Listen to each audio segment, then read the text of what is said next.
Bienvenidos y bienvenidas de nuevo a nuestra casa Irio.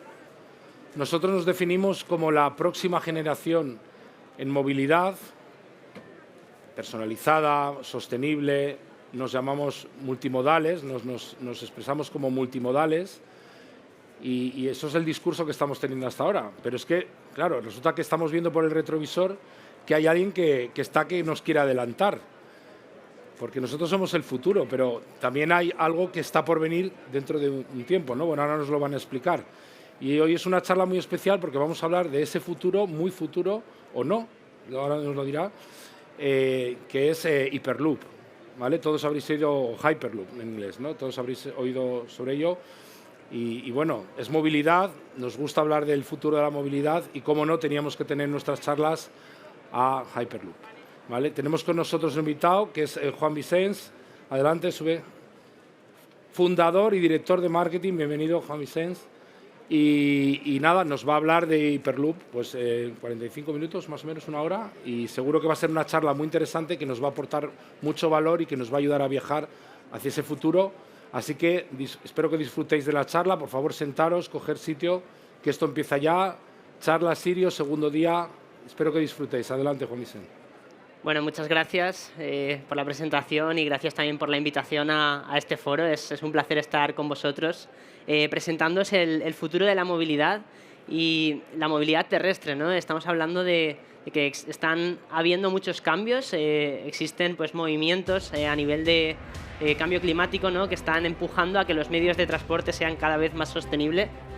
Y en Celeros lo que estamos haciendo es desarrollar un nuevo método de transporte, una evolución de los métodos tradicionales que permite alcanzar velocidades de hasta 1000 kilómetros por hora de una forma sostenible. En ese sentido, estamos hablando de Hyperloop.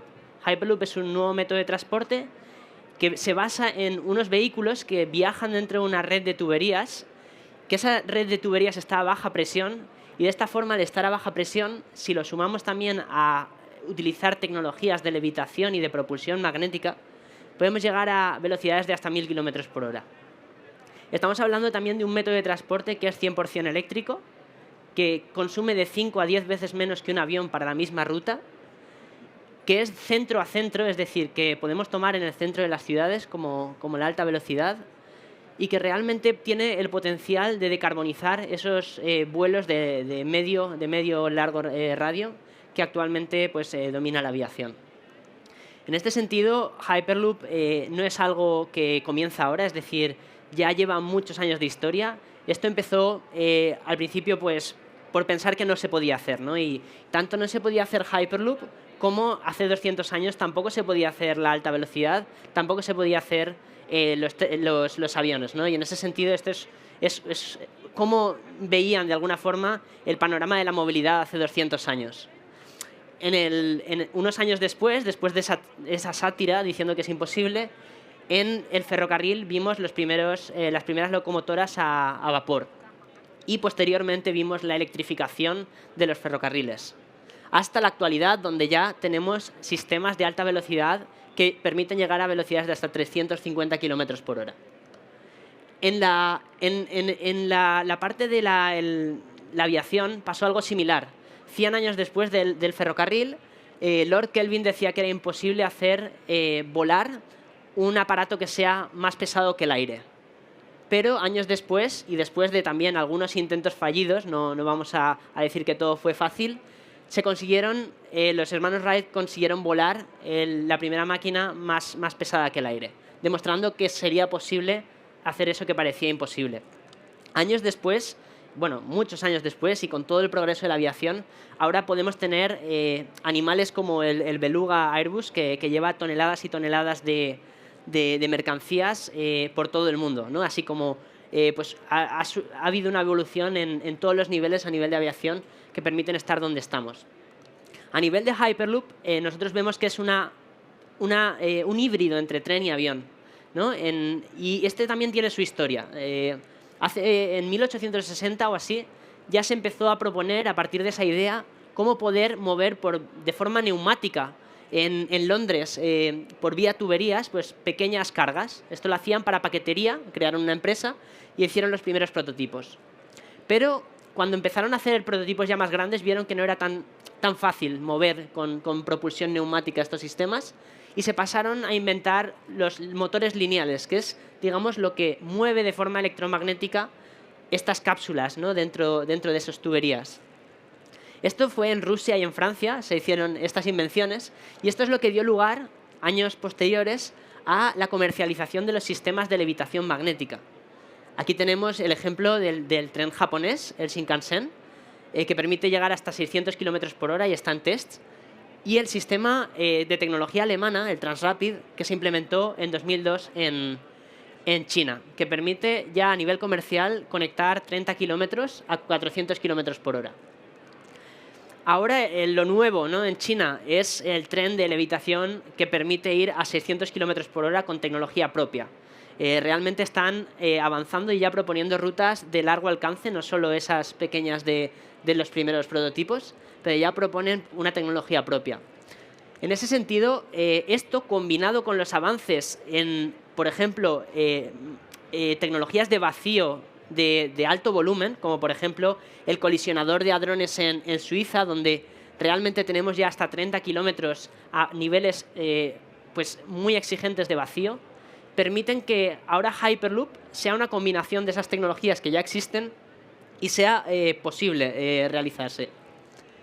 En ese sentido, en 2013 es donde Elon Musk realmente populariza este método de transporte que ya había sido prototipado años antes, y desde entonces, gracias a que él lo hace open source, permite que numerosas empresas empiecen a desarrollar el Hyperloop.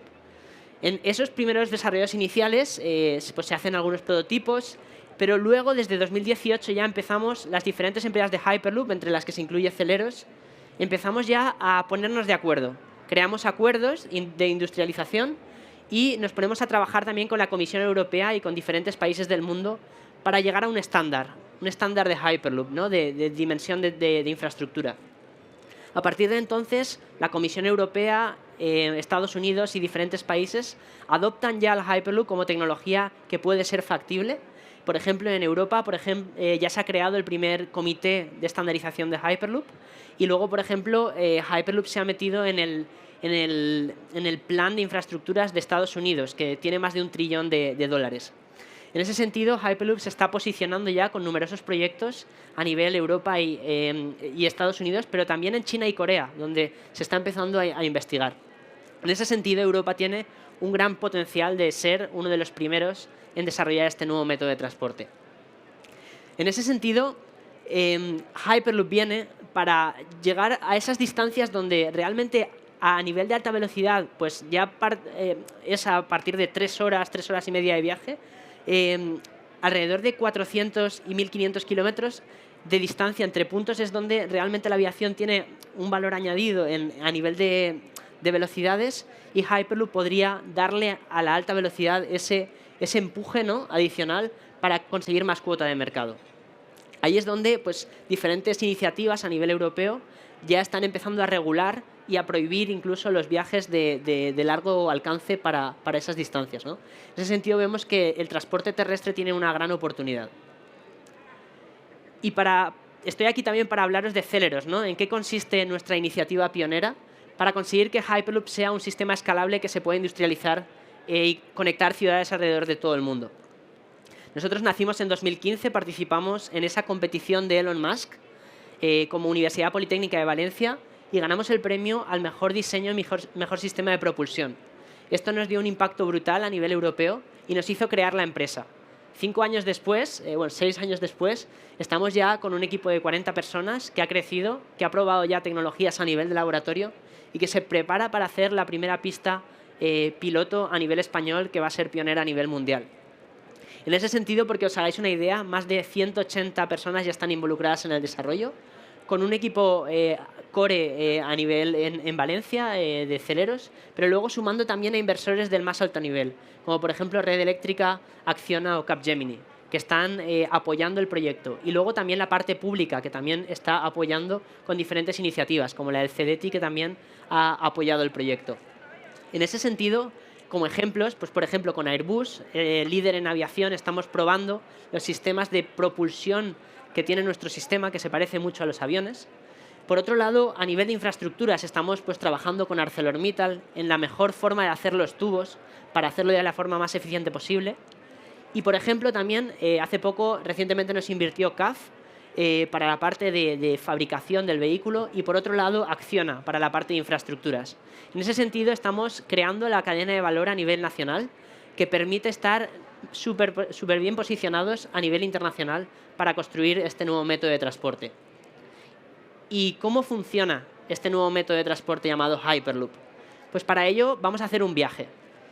Empezamos en las estaciones. Las estaciones están integradas en las ciudades y no se diferencian en realidad mucho de las estaciones tradicionales. De hecho, nosotros queremos que cada vez se tienda más hacia hubs multimodales donde Hyperloop pueda estar integrado con la alta velocidad, con el transporte urbano y de esta forma se permite alcanzar el máximo beneficio a nivel de experiencia de usuario. El usuario llega a esa estación y puede tomar diferentes destinos. Una vez entramos, se procede al embarque y aquí es donde existen diferentes tipos de cápsula, para diferentes tipos de pasajero. Son cápsulas más pequeñas que los trenes, entre 50 y 100 pasajeros, pero que viajan cada menos tiempo, es decir, cada 2 minutos y medio una cápsula sale de la estación hacia el próximo destino. Y no solo de pasajeros, también son de mercancías. Es decir, que cada cápsula puede tener tanto pasajeros como mercancías. Aquí podéis ver, por ejemplo, el diseño de nuestra cápsula para pasajeros. Y aquí podéis ver un poco el interior, ¿no? Cómo sería. Obviamente es un diseño preliminar, pero la idea es poco a poco ir avanzando, ¿no? Por otro lado, esta es la cápsula para mercancías, donde se podría llegar hasta 25 toneladas de mercancía transportada y dotar al sistema también de una mayor flexibilidad. Luego, una vez las puertas se cierran, pasamos al balance de presiones, porque dentro del tubo, es decir, en las estaciones estamos a presión ambiente, pero una vez entramos ya en el tubo de Hyperloop, se baja la presión. Dentro de la cápsula nosotros seguimos como en un avión, es decir, tenemos presión ambiente, pero dentro del tubo, para hacer que la fricción, la resistencia al avance disminuya y cueste menos movernos, con menos energía, necesitamos reducir estas presiones. Esto lo hacemos con unas compuertas y una vez abrimos las compuertas, con un motor lineal, que es lo que hemos presentado al principio, ¿no? De esos sistemas que empezaron en Rusia, en Francia, pero que ya están muy desarrollados. De hecho, con el CIEMAT, que es un organismo de referencia en España, estamos desarrollando este sistema de lanzamiento. Lanzamos el vehículo de forma muy gradual hasta llegar a los 1000 km por hora. Una vez llegamos a esos 1000 km por hora, empezamos a utilizar ya los sistemas embarcados del vehículo. Y aquí está representado el sistema de levitación, donde básicamente lo que estamos haciendo es utilizar tecnología ya existente, como la que se está utilizando en el sistema de China, en Shanghái, para atraernos a ese tubo, que es ferromagnético, con unas bobinas en el vehículo. Gracias a esto conseguimos la levitación y el guiado, minimizar la resistencia por fricción. Y por otro lado, nos propulsamos con un sistema que es muy parecido a un avión eléctrico, con una turbina, el poco aire que se queda delante, lo vamos comprimiendo y lo vamos expandiendo en la parte trasera. Y esto es lo que hace, de forma 100% eléctrica, con un pack de baterías, mantener esa velocidad de 1000 km por hora hasta que llegas al destino. Este sistema también puede utilizarse en reversa y eso permite también frenar de forma gradual. Y frenamos de forma muy gradual hasta que llegamos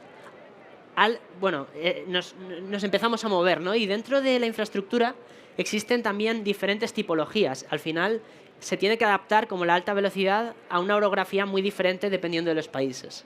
Y esto es solo pues, un trabajo que hemos hecho con una empresa que se llama FECOR, especialista también en infraestructura ferroviaria, para determinar también infraestructuras que podían adaptarse para Hyperloop. Pues aquí tenemos viaductos, tenemos, por ejemplo, sistemas enterrados, también tenemos túneles y, por otro lado, tenemos también puentes, ¿no? Al final existen diferentes tipologías y para ello estamos diseñando una infraestructura que se adapte a esta orografía cambiante. Y esto es como, bueno, también porque os hagáis una idea y pongáis ya también un poco más de cuerpo, ¿no?, a lo que sería esta infraestructura de Hyperloop. Siempre también integrada con el paisaje y aprovechando y haciendo uso de las energías renovables también. Aquí es también un poco de detalle de cómo serían la infraestructura por viaducto, por columnas, y también porque os hagáis una idea también del tamaño, ¿no? Al final serían unos tubos de alrededor de 4 o 5 metros por los que se transportarían en 2 direcciones esos vehículos. Y luego frenamos y llegamos ya a las estaciones, ¿no?, donde los pasajeros pueden salir, como en un tren de alta velocidad, por ejemplo. Luego aquí pues también estamos pensando en la parte de las máquinas de vacío, ¿no?, la maquinaria para eliminar la presión dentro del tubo, y ahí pues bueno, imaginamos también unas estaciones donde se bombea esa energía una vez, y una vez se ha bombeado, se ha sacado el aire, ya la única energía necesaria es para mantener esas pequeñas diferencias de presión. Luego también se está pensando pues en drones que permitan un mantenimiento las 24 horas y de forma totalmente automatizada. Incluso también para la forma de construir, ¿no? Estamos reinventando un poco la forma de construir esta infraestructura. Y de cara a diseñar el Hyperloop de la forma más eficiente posible, tenemos 2 principales criterios de diseño que hemos adoptado. El primero es el coste de infraestructura. Queremos minimizarlo al máximo. Esto es debido a que en proyectos como alta velocidad, carreteras o trenes de levitación magnética, estos costes de infraestructura son alrededor del 95%. Así que nosotros tenemos que evitar, o reducir, poner la mínima complejidad a esa infraestructura. Poniendo las tecnologías en el vehículo, como lo hacemos desde Celeros, conseguimos que el rango de costes, sea muy similar a la alta velocidad, pero para largas distancias, donde la alta velocidad no puede superar al avión a nivel de velocidades, y nos separamos un poco de esos sistemas de tecnologías maglev o los Hyperloop basados en maglev, donde los costes ya se disparan, ¿no? Y eso es debido a que ese motor lineal tiene que estar en toda la pista. En nuestro caso, nos basamos ya en un empujón que damos con ese motor, pero una vez hemos dado ese empujón, el vehículo ya va solo con su sistema y toda la electrificación de la pista se reduce al máximo. Y el otro criterio en el que estamos basándonos para diseñar este sistema es el ir a presiones dentro del tubo, a presiones de la aviación. Y esto al final, ¿qué nos permite? Es decir, dentro del tubo podemos operar a diferentes presiones, podemos quitar, como en el colisionador de hadrones en Suiza, todo el aire y que no haya nada de aire. Obviamente esa certificación es realmente costosa para tantos kilómetros, o llevar una presión similar a los aviones. En nuestro caso estamos hablando de una presión más similar a los aviones, y eso permite que las cabinas, los sistemas de seguridad, todo se pueda certificar en base a esos criterios aeronáuticos, y de esa forma reducimos el camino al mercado, es decir, ya podemos utilizar estructuras que ya existen. Por otro lado, maximizamos la seguridad porque nos basamos en sistemas que ya han sido probados para el transporte masivo de pasajeros, y finalmente reducimos costes, ¿no? Porque al final certificar una infraestructura de miles de kilómetros, pues a nivel aeronáutico es menor a nivel de costes que a nivel espacial, ¿no? Y en ese sentido, ahora quiero daros una pincelada también al mercado de Hyperloop, es decir, ¿qué ciudades, cómo vamos a conectar el mundo de esta forma? ¿Dónde está el mercado de Hyperloop? Y para ello os quería traer un estudio que hemos hecho con diferentes partners alrededor de todo el mundo, donde hemos diseñado lo que sería la visión 2050, lo que sería la visión de un Hyperloop que conecte el mundo. ¿Vale? Para ello pues hemos tenido diferentes rutas alrededor del mundo, diferentes regiones identificadas, y a partir de ahí lo que hemos hecho, este es el ejemplo, por ejemplo, de Europa, donde hemos propuesto una posible red alrededor de Europa, con diferentes corredores que permitan realmente conectar estas capitales europeas o diferentes ciudades donde tienen bastante impacto. Y por otro lado también ver cuál sería el beneficio, no solo a nivel de impacto económico, sino a nivel de sostenibilidad, reduciendo las emisiones de efecto invernadero.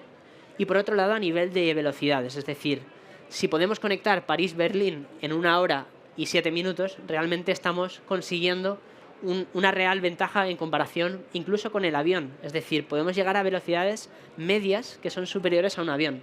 Estamos hablando también de conectar Madrid con París en cuestión de 1 hora y media, cuando ahora mismo en tren no podemos llegar en menos de 7 horas. En ese sentido, vemos que Hyperloop tiene ese potencial de conectar países, ¿no?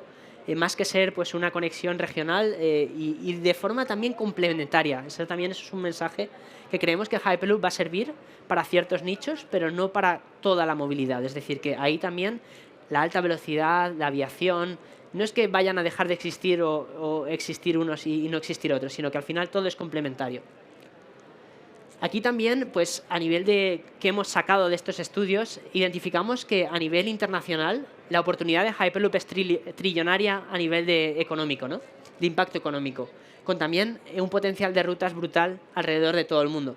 Por ejemplo, en China, por ejemplo, sería un país que podría verse muy beneficiado también por este método de transporte, y así como muchos otros países que están también avanzando. ¿Y cómo llegamos a comercializar este método tan disruptivo de transporte? Pues os voy a dar también una pincelada de cuáles son los pasos que estamos dando desde Celeros para conseguir que esto sea una realidad lo más pronto posible, con el objetivo de certificar el primer sistema en 2030. Para ello, nuestro primer paso ha sido el desarrollo a nivel de subsistemas, a nivel de laboratorio. Esto lo hemos hecho en nuestros laboratorios en Valencia, pero también con el apoyo de nuestros partners. En paralelo, lo que estamos desarrollando es un proyecto de 4 kilómetros de una infraestructura donde se pueda probar ya a velocidades relevantes todos los subsistemas integrados. Nuestra intención es que sea en España y también estamos muy contentos de que España también, el Ministerio de Transportes, esté interesado en lanzar una pista piloto próximamente. Y en paralelo también estamos pensando en una pista de escala real, ya con el objetivo 2030, para poder testear ya a 1000 kilómetros por hora y con pasajeros la tecnología del vehículo, ya para certificar a nivel comercial. Esto va en paralelo también al marco regulatorio y de estandarización, donde ya el primer comité de estandarización del mundo está en operación, está en Europa y tiene el presidente español. Y a nivel regulatorio la Comisión también se ha comprometido a 2030 ser el objetivo para tener ese marco regulatorio. Esto es independiente a que en otros países, por ejemplo, puedan salir proyectos piloto e incluso se pueda haber acelerado, aunque son ya marcos muy ambiciosos. Estamos hablando de en menos de 10 años tener un nuevo método de transporte funcionando. Pero sí que es cierto que la mayoría de empresas de Hyperloop se han marcado esto como objetivo y estamos avanzando de forma exponencial hacia el desarrollo. También algunos de los potenciales de Hyperloop, que en nuestro caso, por ejemplo, está teniendo mucha atracción, es que las tecnologías de Hyperloop están permitiendo, así como la carrera espacial dio tecnologías muy interesantes que tienen aplicación en otras industrias, en nuestro caso, por ejemplo, estamos también aplicando esas tecnologías, por ejemplo, ese motor lineal que hablamos, para hacer descarbonizar, por ejemplo, el sector portuario, donde tenemos ya un proyecto piloto para hacer 100 metros de ese motor en el puerto de Sagunto, en Valencia, y transportar mercancía a menores velocidades, pero con esa misma tecnología de motor lineal. Y finalmente, pues es esa noticia importante, ¿no?, de haber conseguido ese primer comité de estandarización de Hyperloop, que está permitiendo de forma abierta y con una gran representación española demostrar que se puede llegar a estandarizar ese sistema y prepararlo para la operación, ¿no?, comercial. Y en ese sentido, pues eso, ya nosotros desde Celeros nos hemos involucrado fuertemente en el proceso, pero también por ejemplo, tenemos un presidente que es español, que es el experto Jaime Tamarit, que tiene también mucha experiencia en temas de RTMS a nivel ferroviario y también en sistemas de levitación magnética. Entonces también es un éxito para el ecosistema nacional. Y el último punto del que quería hablaros también es de que Hyperloop también ha dado un paso sustancial hacia adelante, también en la percepción social, gracias a que hemos conseguido posicionar a Hyperloop dentro de la exposición universal en Dubái, que está teniendo lugar estos meses hasta marzo, y donde hemos sido capaces también, en el pabellón de Español, de contar con una maqueta del vehículo de Celeros, que está expuesta, había bajado más de 7000 kilómetros, para estar en el pabellón español de la Expo, y que estos días, por ejemplo, el presidente Sánchez va a recibir el 2 de febrero. En ese sentido, también un paso más allá, ¿no?, en que millones de personas puedan ver este sistema de transporte y entenderlo. Y en ese sentido tengo un vídeo donde os voy a mostrar también lo que podéis ver en Dubái.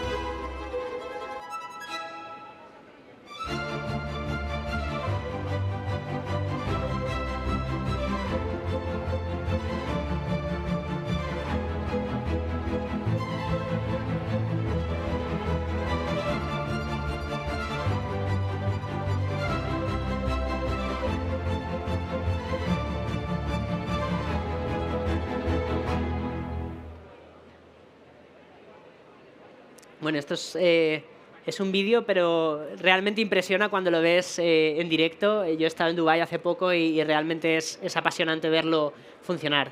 Y esto ya, bueno, es un poco la visión que tenemos, ¿no? El crear un mundo conectado, un mundo donde las distancias se acorten y que esto puede tener también un impacto a todos los niveles sociales y en ese sentido también a nivel de cohesión social, ¿no?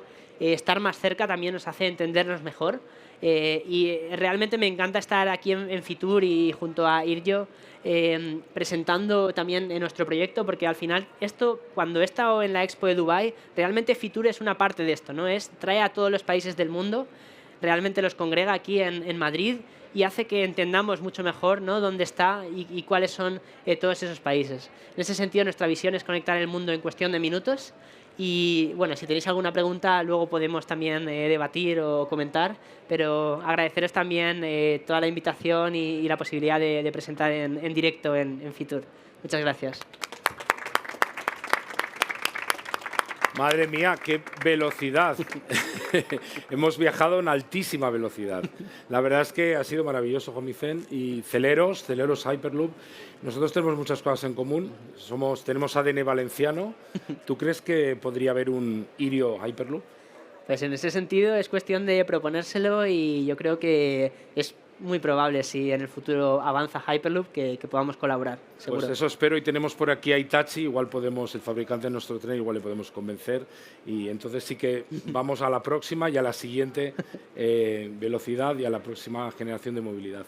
Pues nada, muchas gracias. Muchísimas gracias a vosotros. Tenemos un pequeño obsequio para ti y nada, mucha suerte. Nosotros nos encanta apoyar el emprendimiento.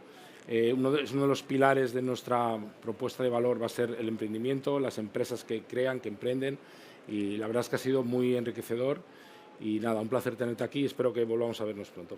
Gracias. Muchísimas gracias.